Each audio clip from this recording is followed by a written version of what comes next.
Hi everyone! So today sasagutan natin yung question ng ating commenter na si Sir Aris Falcon and lalagay ko dyan yung kanyang question. So sir, ideally, dapat yung iyong monthly amortization is times 3 your monthly income or gross salary.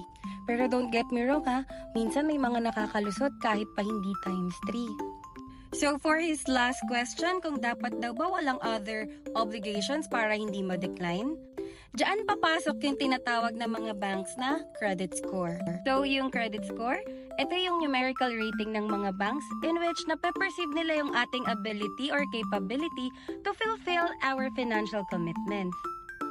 So at the end of the day, nakadepende pa rin kay bank. Pero wag kang matatakot mag-try ha, kasi wala namang mawawala kung susubukan. Clear ba? Thank you po!